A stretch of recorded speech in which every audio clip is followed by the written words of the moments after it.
51강 사회주의입니다. 지난 시간에 배운 마르크스주의가 이번 시간에 배울 사회주의의 중요한 내용이라서 한번 배워봤습니다. 사회주의에 대해서 한번 배워보도록 하죠. 쉽게 넘어가도 좀 쉽게 넘어가죠. 일단 사회주의의 의미는 일단 자본주의 문제를 해결하기 위해서 등장한 건 맞습니다. 그래서 실제 자본주의가 먼저 있었고, 이런 자본주의라는 것이 어디까지나 개인의 어떤 경제 활동에 의해서 이러지 않습니까? 개인적이잖아. 이런 개인을 떠나서 보다 넓은 차원, 즉 사회적 차원에서의 경제 활동을 사회주의라고 볼 수 있죠. 사회적 경제 체제를 볼 수 있죠. 그래서 사회적 차원의 경제 체제, 그 사회주의입니다. 자본주의 특징이 개인의 자유로운 경제 활동을 보장하면서 그 어떠한 간섭도 거부하는 것이 기본적 입장이죠.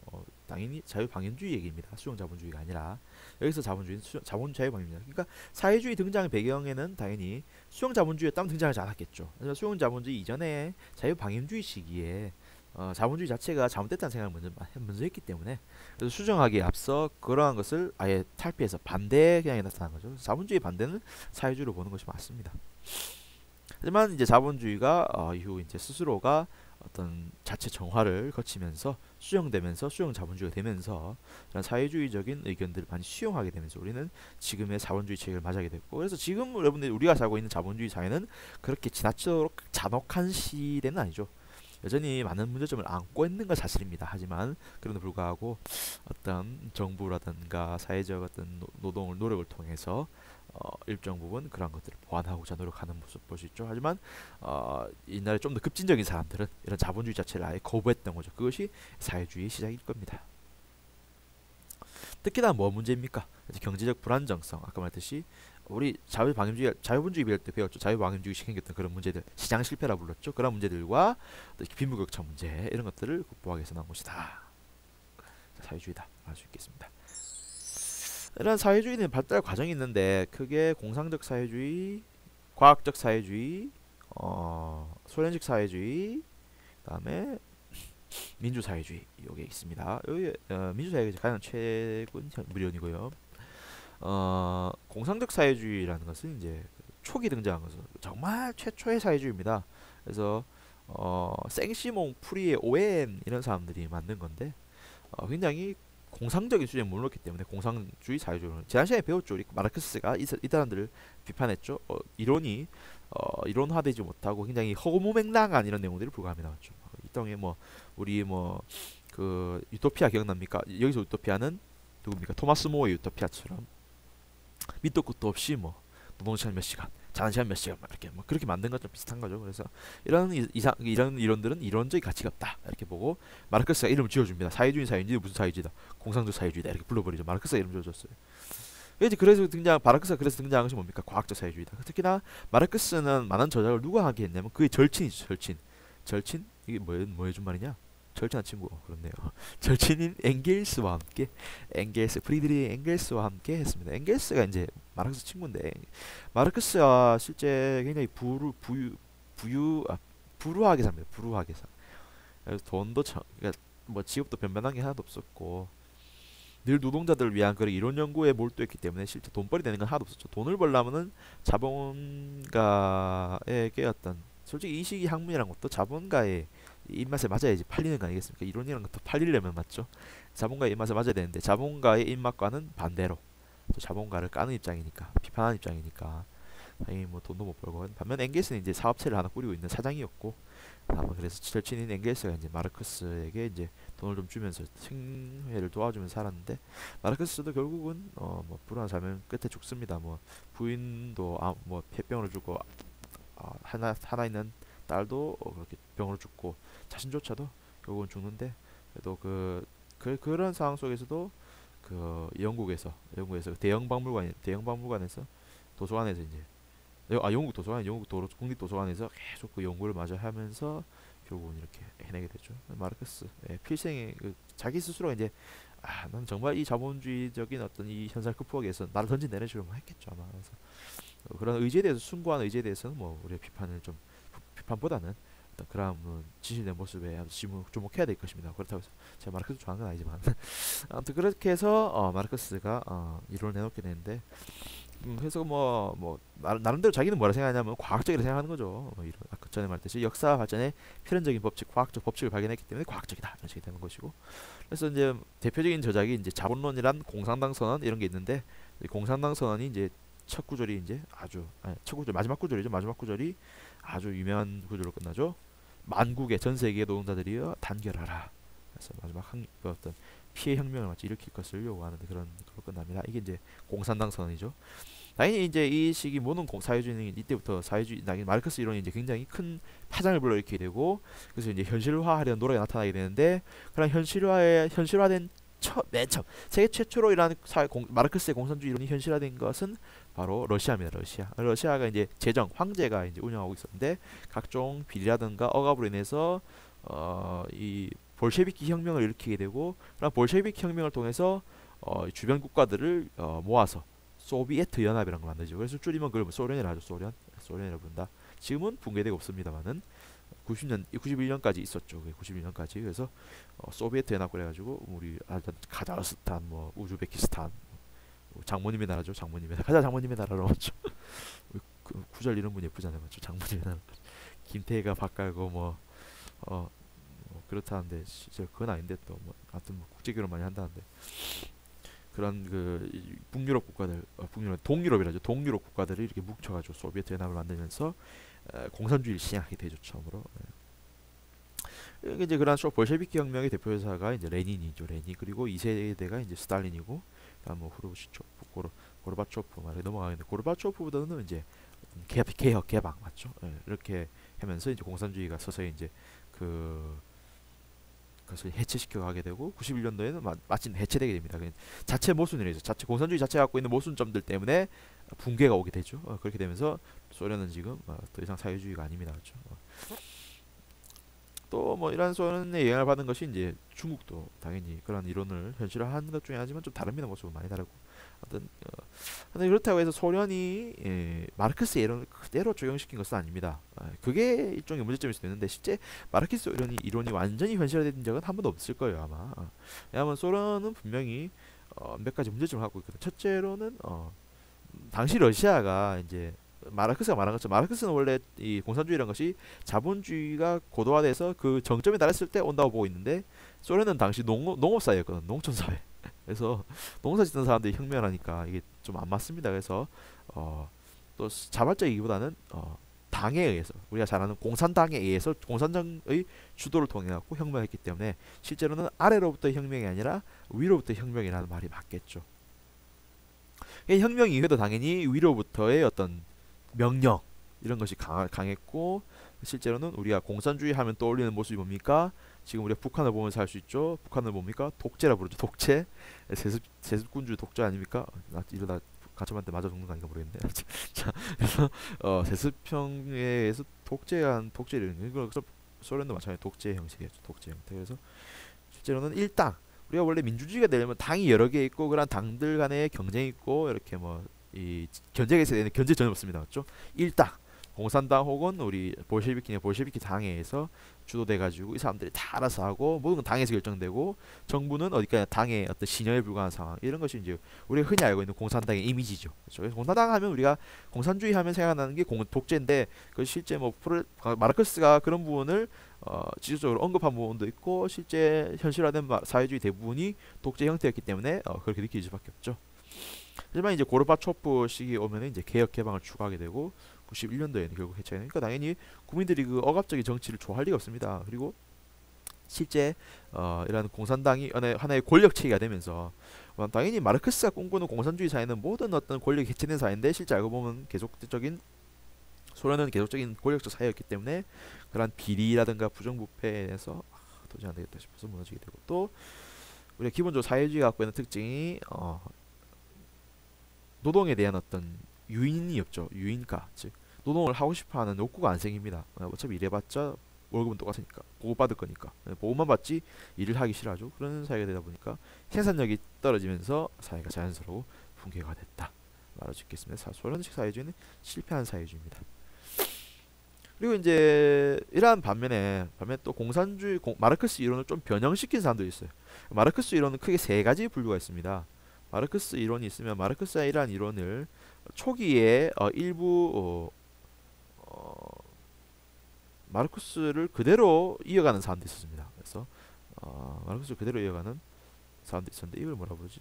잠시만 지금 또 잠깐 머리가 잠깐 멈췄. 한 번씩 단어가 기억이 안 날 때가 있습니다. 방금 한 5초 전까지 기억이 났었는데 어떤 뭐라 해야 되지? 이걸 순수파라 불러야 되나? 어떤 그대로 이어가는 사람도 있습니다.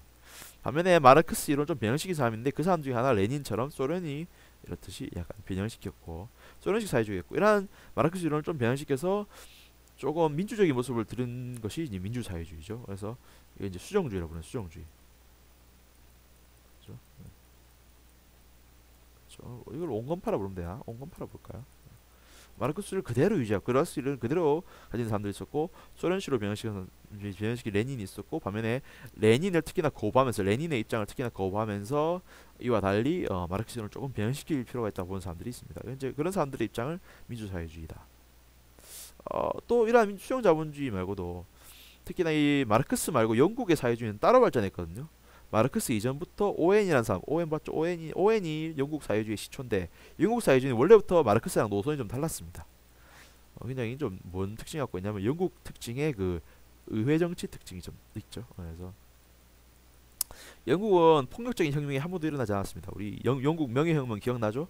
영국인들 특징이 어떤 폭력적이기보다는 어떤 의회 정치라든가 어떤 평화적인 방법으로서의 어떤 혁명을 주로 이뤘기 때문에 역시나 영국 사회주의도 그러한 의회 정치라는 어떤 평화적인 방법을 통해서 이루고자 했고 반면에 마르크스는 아까 봤듯이 폭력적인 혁명을 통해서 이루고자 했기 때문에 안 맞았던 거죠. 그래서 수정주의와 이런 영국식 사회주의가 결합하게 되면서 나온 것이 민주사회주의입니다. 민주사회주의. 이 민주사회주의는 이 폭력적인 뭐 단 한 번의 어떤 폭력적인 혁명을 통해서 급진적으로 이렇게 갑자기 뭐 독재를 하기 시작하면서 이렇게 되는 것이 아니라 점진적으로 급진에 맞는데 그 점진하기 조금씩 변화시켜가는 거죠. 그렇게 하면서 특히나 의회 정치 민주적인 방식을 통해서 사회주의를 도래할 수 있다라고 보는 입장이니까 민주사회주의다. 당연히 대표적인 입장이 영국이 되겠죠. 영국 블레어 총리 같은 경우 뭐 제3 얘기를 얘기했었죠. 그리고 이런 소련식 사회주의를 거부하고 마르크스 기존 이론을 거부하면서 수정주의 입장을 펼친 것이 그 유명한 프랑크푸르트 선언입니다. 프랑크푸르트 선언은 스스로가 이제 지나치게 마르크스 이론 그리고 소련의 사회주의는 지나치게 억압적이고 폭력적이다. 이것을 거부한다라는 선언을 하게 되죠. 그게 프랑크푸르트 선언이니까 수정주의자들이고요.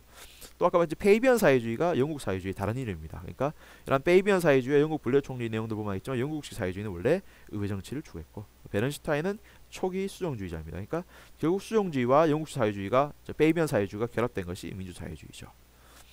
뭐 사회민주주의, 민주사회주의 구별할 필요는 없는 것 같습니다. 여기서. 그래서 중요한 건 이제 급진적인 폭력혁명이 아닌 점진적이고 민주적인 방식의 사회주의를 실현하겠다.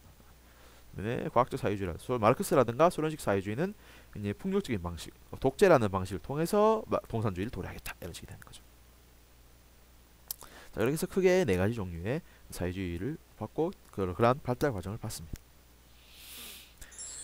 근데 이제 소련식 사회주의, 민주사회주의가 이제 그래서 실제 우리가 수능에 주로 묻는 내용이거든요. 그래서 소련식 사회주의는 뭐 레닌, 스탈린으로 이어지는 독재주의다. 독재라는 거, 그래서 억압 정치다.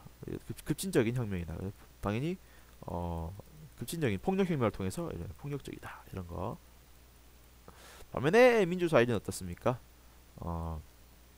민주적 방법, 의회 정치를 통한 방법이다. 그래서 급진적 폭력적인 방법보다는 점진적인 방법이다. 평화로운 방법이다. 이렇게 볼 수 있고요. 맞죠? 이렇게 되는 겁니다. 이것이 두 개가 큰 표현된다. 그래서 소련식 사회주의는 독재주의, 급진적이고 폭력적이고 억압적인 정치다. 반면에 민주사회주의는 민주적이고 평화롭고 점진적인 방식으로의 혁명이고, 맞죠? 소련식 사회주의는 소련에서 일어난 것이고, 민주사회주의는 영국이라든가 영국 사회 나와있죠. 영국, 독일, 프랑스 등 이렇게 서유럽 국가들이죠. 우리가 잘 알고 있는 선진국들. 그래서 이미 의회 정치가 옛날부터 발전했던 국가들이죠. 그래서 영국식 사회민주당이라든가 독일 노동당, 프랑스 사회당. 그러니까 실제 우리나라에는 잘 없습니다만은 외국에 가면은 실제 노동당 이런 혹은 뭐 사회당 이런 것들이 있어요. 실제 맞죠?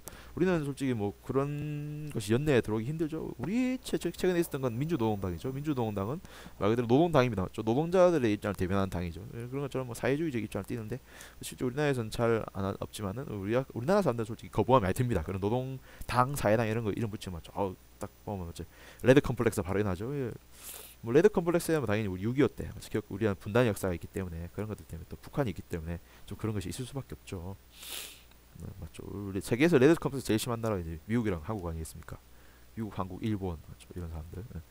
아무래도 그런 공산당이 아무래도 좀 어떤 뭐라 해야 되지 적이었던 사람들이죠. 이렇게 되는 거죠.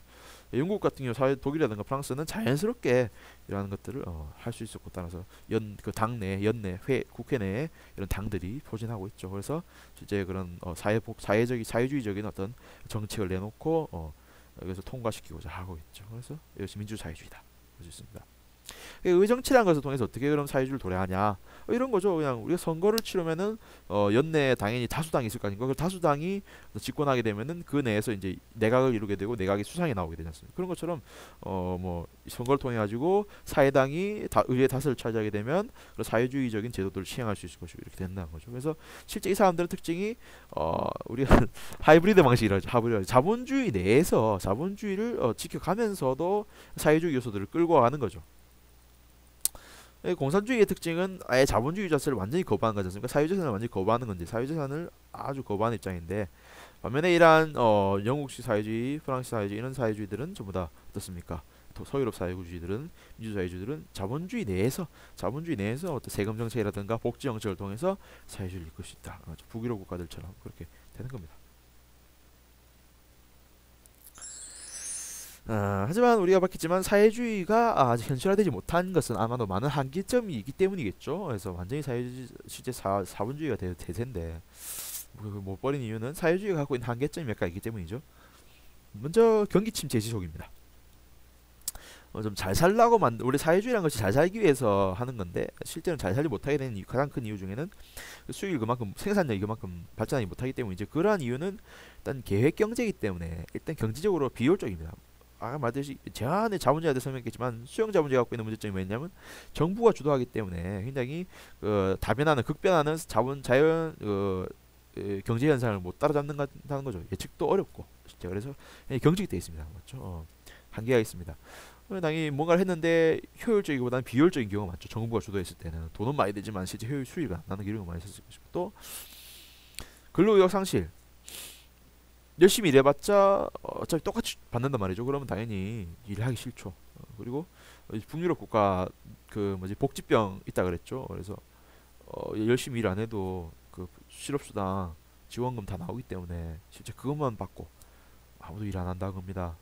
뭐 유명한 사람 막 인터넷에 글을 보고 그랬었는데 뭐 원래는 아무도 처음 태어나서 단원도 일을 하지 않더라도 뭐 독신 아파트 주고 한 달에 막 한 60만 70만 원 이렇게 주니까 그 돈 딱 그 돈 받고 산다는 거죠. 그런 사람들이 있다. 그다음 둘째는 자유의 결핍이다. 우리 밖에 소련 사회주의 보면 사회주의라고 하지만 실제로는 사회주의 체제를 유지하기 위해서는 엄청난 어떤 억압이 필요했다는 거죠. 당연히 모든 사람들이 자유롭고 싶은데 자기 마음대로 뭐 만들고 싶고 벌고 싶고 한데 그런 것들을 막아놓다 보니까 그래서 사람이라는 것이 맞죠. 똑같이 벌라 그러면 벌어질 만큼입니까? 더 노력해서 더 얻고 싶은 그런 성취 욕구가 있으니까 그걸 막기 위해서 더욱더 억압적이 되고 또 착인성 책임감독이 부족하게 되니까 자유가 실제 없게 되죠. 그리고 평등의 허구와 아까 봤듯이 이러한 경기 침체가 지속되고 자유가 없게 되다 보니까 사람들은 생활 수준이 점점 낙후해지죠. 소련도 여전히 약간 경제적으로 맞죠. 아직 많이 소련 사회주의를 벗어난 지 꽤 됐음에도 불구하고 아직까지 어떤 경제적인 위치를 찾지 못한 상태고 북한 여러분 잘 알다시피 안타까운 상황이죠. 북한 뭐 우리 지금도 대북 지원금 많이 보내고 있고 쌀 지원 보내고 있고 뭐 북한은 이제 반면 지원을 받는 반면 또 제재도 받고 있죠. 유엔에서 제재도 많이 받고 핵폭탄을 만들었기 때문에 핵폭탄 만들진 않았죠. 핵실험을 자꾸 하기로 해가지고 지금도 핵이 참 문제지 않습니까? 북한이 한데 갖고 있는 어떤 자체가 국가가 군사 노선 군사를 굉장히 중시하고 군사력 자체를 또 국력의 상징으로 보고 있고 따라서 그러한 특히나 이 북한이 볼 때는 전 세계가 적인 거죠, 맞죠? 미국이랑 강대국도 적이기 때문에 그런 적을 대항하기 위해서는 핵이 필요하다. 핵이라는 어떤 요소가 필요하고 또 실제 핵이라는 요소를 통해서 꼭 굳이 개발하지 않더라도 개발할 것처럼 하면서 이렇게 지원금도 많이 받아내고 이런 식이거든요. 실제 북한은 뭐 그런 것이 익숙해져 있고 그러면서 또 악순환이 반복되기도 하죠. 또 그렇게 뭐 대북지가 또 걸리고 이러면 또 힘들어지니까 또 뭐 핵 개발해갖고 또 그걸로 빌미 삼아서 지원받고 이렇게 해서 뭐 방법이 두 가지일 수 있겠습니다. 북한에 대해서는 맞죠. 생각을 뭐 하겠다 나름이겠지만 그것이 의견이 분분한데 북한에 대해서 어떻게 좀 더 억압적으로 들어가서 이제 제재를 더욱더 강화해가지고 내부적 모순에서 자멸하게 만드는 방법도 있어. 뭐 옛날에 우리가 뭐 흡수통합 이런 거 배웠지 않습니까? 근데 뭐 그것이 당연히 좋은 건 아니라는 사실을 우리가 알지만은 그래서 흡수 통일을 뭐 하기 위해서 해야 한다. 뭐 이런 얘기 나왔었는데 뭐 그건 이미 뭐 80년대부터 우리 스스로가 뭐 그 선언을 통해서 맞죠. 뭐 77선이라든가 뭐 남북 협상 이런 걸 통해서 뭐 이미 남북 연합 뭐 남북 협상 등을 통해서 우리가 스스로 지향해야 되는 것을 인정하고 있지만은 뭐 이런 얘기도 있었고 반면에 또 우리가 그 김대중 노무현 정권을 거치면서 해외 정책 등을 펼쳐가지고 북한을 자연스럽게 개방시킨다라는 입장도 있었고 경제력 자체를 이제 자본화시키는 방향도 있어가지고 북한 내에서도 자본주의적 어떤 그런 것을 시행하려고 했지만 뭐 실패한 것도 있습니다. 우리 알다시피 뭐 개성공단이라든가 화폐 개혁도 한번 했죠 그때 그래서 화폐 단위 자체를 현실화하면서 어떤 환율을 맞추려고 했는데 실제 그 자본주의에 대한 이론이 좀 부족했겠죠 아마 그래서 그런 능력 부족으로 인해서 실패했고 그때 더욱더 경제적 현상이 어려워지고 이렇게 악순환이 반복되고 있고 실제 그리고 북한이 아무리 자본주의적 요소를 하려고 해도 시제 자체가 사회주의 계획정책이기 때문에 아까 말한 이런 요소들 때문에 이렇게 계속 정체되고 있고 실제 60년대까지만 해도 실제 대한민국보다는 북한이 잘 살았다고 합니다. 실제 60년대까지 하지만 우리 박정희 시대를 거치면서 이렇게 막 잘 살아보자 이렇게 하면서 경제 막 나아지고 있는데 북한은 그때부터 이제 근로 상실을 아까 봤듯이 사회주의가 갖고 있는 모순점 때문에 이렇게 점점 더 경제력이 하락하게 되고 지금의 상황이 된 거죠. 잘 볼 수 있는 얘기고 그래서 이제 이 사회주의 내에서 아직까지 사회주의 유지하고 있는 대표적인 나라는 이제 중국 아니겠습니까? 중국은 사회주의를 표방하지만 실제 우리가 잘 알다시피 마데인 차 여기 누가 어딜 봐도 우리 뭐 하나 물건 사면 뭐 하나 적혀있는 마데인 치나 적혀있지 않습니까? 이건 뭐지? 여기 보세요 여기 보이나? 보이네. 어 디자인 바이 와나 이건 필요 없고 프로덕트 오브 차이나 적혀있어. 프로덕트 오브 차이나 마데인 차이나 메이드 인 차이나죠. 마데인 치나 맞죠? 대부분 중국 제품이 안 돼. 뭐 중국 제품 뭐지? 뭐 당연히 이것은 중국 실제 그 경제적 현상은 자본주의입니다. 그래서 특히 중국이 이제 각광받은 최근 이제 90년 2000년대에 들어오면서 중국이 경제가 팍 올라갔지 않습니까? 그때 뭐냐면 중국이 저임금 정책을 통해 가지고 임금이 낮고 그래서 이제 환율 정책을 통해 가지고 이제 굉장히 경쟁력을 쌓았죠. 그래서 지금은 우리나라 역전한 상황이 됐죠. 그래서 지금 중국이 정말 경제적으로 강국이 됐죠. 어떻게 했기 때문에 자본주의 요소를 도입했기 때문에 실제 경제 현상은 그 자본주의라고 보면 됩니다. 반면에 중국은 사회주의적인 계획 경제를 펼침에도 불구하고 그 안에 굉장히 자유도를 높이고 자본주의를 흡수했기 때문에 그래서 또한 정치적인 현상은 확실히 사회주의입니다. 좀 막 뭐 나오죠. 뭐 중국 무슨 좀 나오면서 막 지금 누구지? 중국 총리가 기억이 안 나는데 하여튼 그런 것을 보면 체제는 뭐 당이 있고 이래가지고 당 위주로 돌아가는 그런 사회주의 체제임에도 불구하고 경제적 현상은 자본주의다. 그래서 이것이 이제 맨 처음 시작된 것이 이제 등소평이라는 사람이 있어요. 이제 중국 처음 중국 사회주의를 실현시킨 사람은 모택동입니다. 모택동. 마오쩌둥이고 그럼 모택동이 이제 모택동 시기를 거치면서 이 어려움을 겪게 되니까 특히나 이제 그 소련이 냉전 전쟁 시기 이후에 한번 좀 중국과 사이가 멀어진 일이 있었는데 그때 중국이 이제 독자 노선을 걷게 되면서 완전히 분리돼가지고 자신만의 길을 걷게 되고 그때 이제 등샤오펑 등소평이 이제 쭉 집권하게 되면서 등소평 시기에 나온 말이 뭐냐면 흑묘백묘 이론입니다. 흑묘백묘 이론. 검은 고양이 하얀 고양이 검은 고양이 하얀 고양이 무슨 얘기야? 고양이 키웠나? 고양이 상사가 아니라 이건 정말 애들 봐도 정말 개드립이다. 보자 그 솔직히 이런 얘기죠. 쥐를 잡기 위해서는 그게 고양이인 게 중요한 거지 그것이 흰 고양이든 하얀 고양이든 그건 중요하지 않다. 색깔이 중요하지 않다는 얘기죠. 그래서 우리가 경제라는 현상 그러니까 생산을 극대화시키는 것이 중요하다면은 경제로 풍족해지는 것이 중요하다면은 그런 경제 방법이 꼭 사회주의일 필요 없다. 자본주의여도 된다는 거죠. 자본주의 요소를 과감하게 도입한 겁니다. 그렇게 해서 이제 중국은 사회주의 내에서 자본주의 요소를 도입하게 되고 지금의 어떤 경제 성장을 이루게 됩니다. 반면에 그런 것을 따라서 이제 만든 것이 베트남. 여러분 마데인 치나도 많지만 우리 효자손 같은 거 효자손 이런 거 사면 뭐 적혔습니까? 마데인 베트남 적혀 있죠. 그래서 베트남 하면은 베트남도 우리가 알다시피 베트남 전쟁 자체가 이제 공산화 전쟁 아닙니까? 그때 공산주의 베트콩이 뭡니까? 베트남 공산당이지 않습니까? 그 사람들이 이제 막 전쟁해가지고 실제 미국이 졌죠. 미국이 지면서 베트남은 공산화 됩니다. 미국이 전쟁에 참여한 이유는 당연히 베트남의 공산화를 막기 위해서 즉 그 트루만 독트린에 의해서 공산주의를 더 이상 확대시키지 않기 위해서 끊기 위해서 전쟁을 했지만 안타깝게도 뭐 그 베트남 정부의 그 비리로 인해서 그 부정부패로 인해서 지게 되죠. 그 지게 되면서 미국이 참담한 패배를 안고 돌아가게 되고 우리나라도 파병했다가 돌아오게 되고 파병 대가로 대신 우리는 어떤 차관을 얻게 돼가지고 지금의 경제 발전을 이뤘죠. 그게 박정희 시대의 그 특징입니다. 박정희 시대에 뭐 경제 현상은 많이 발전했어요. 그만큼 그런 다양한 어떤 저주를 펼쳤기 때문에 뭐 그것이 정당성, 타당성 이런 것들 따지게 되면 도덕성에 대해서 따지게 되면 뭐 어려움이 있을 수 있겠지만 아무튼 그런 부분에서 결과적인 부분에서 뭐죠 이런 파병들을 통해서 돈을 얻지만 아무튼 그래서 베트남 공산을 막지 못했고 결국 베트남 뭐가 됐다 공산주의가 됐습니다. 사회주의가 됐지만 그러한 사회주의 이후에 역시나 베트남도 중국처럼 제가 베트남어를 잘 모르기 때문에 베트남 언어는 뭐밖에 모르지 내가 베트남어 하나 있었는데 짜요 이거밖에 몰라가지고 죄송합니다.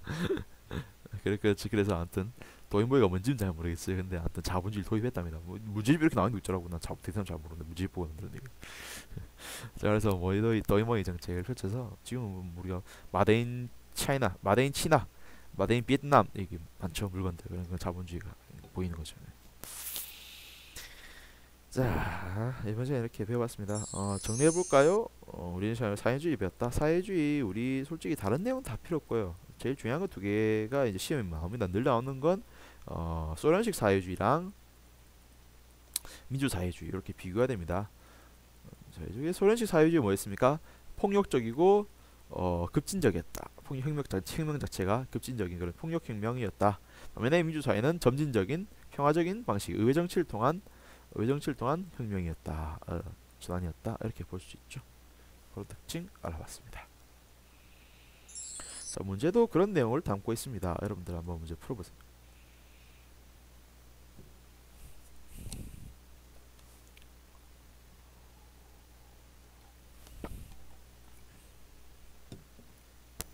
자 나왔죠? 가난한 선언문의 일부이다. 가는요 공산당 선언입니다. 공산당 선언 누가 했습니까? 마르크스가 발표한 거죠. 전 세계 노동자들이여 단결하라 이거. 그리고 B 선언이 우리가 말했던 프랑크푸르트 선언 아까 배웠죠? 프랑크푸르트 선언은 이런 지난 시기 그 마르크스주의라든가 소련식 사회주의의 결별을 선언하는 맞죠? 우리는 다른 이론이야 이렇게 선언하는 그런 프랑크푸르트 선언입니다. 가는 말하죠. 공산주의 당면 목표는 프롤레타리아 계급을 형성하고 자본가 계급의 지배권을 전복시키며 프롤레타리아 계급이 정치 권력을 휘두르는 것이다. 획당하는 것이다. 프롤레타리아 독재를 얘기하고 있고 자유주의 없이는 자유는 없이는 사회주의일 수 없다. 사회주의는 민주주의를 통해서만 달성할 수 있습니다. 민주주의를 통해서만 사회주의 이렇게 된다는 거죠. 민주주의는 또한 사회주의를 통해서만 실현된다. 그래서 공산주의들은 그럴 때도 쟤네들이 사회주의 전통을 기상하고 있다고 생각합니다. 이 말 참 의미 있죠. 여전히 마르크스적인 내용을 버리진 않습니다. 그래서 우리 실제 그 정치적 현상의 평등을 위해서는 당연히 경제적 현상의 평등도 요구된다는 얘기를 하고 있죠. 자, 기후. 가는 역사의 필연적 관계에 따른 자본주의 붕괴를 주장하죠. 그렇죠? 자, 기억해 보세요. 자꾸 말을 하면 나도 귀찮으니까 나 대충 좀 하자. 나는 의회 활동을 통한 점진적인 사회개혁을 추구한다. 맞을까요? 네, 맞습니다. 네. 의회 정치를 통해서 점진적인 방식으로 혁명한다. 가는 국가 존속을. 나는 국가 소멸 반대가 됐죠. 맞죠? 반대가 됩니다. 그래서 나는 가는 국가를 소멸되는 것을 보고 나는 국가를 인정한다는 거죠. 나는 사회재산 제도를 공동선의 토대로 인정한다. 가 같은 경우 공산주의 사회는 사회재산이 없다 그랬죠. 당연히 아무런 상관이 없습니다. 기억 니은 답이 1번이 되겠죠. 자, 그래서 이번 시간 지난 시간 마르크스 배운 내용을 바탕으로 사회주의를 그리죠. 사회주의 역사의 흐름이라든가 특징을 살폈습니다. 특히 주목해야 될 것은 마르크스 혹은 소련식 사회주의 그런 통역적 혁명과 민주사회주의의 민주적 방식, 의회 정치를 통한 방식입니다. 꼭 기억하시고 다음 시간에 만나도록 합시다.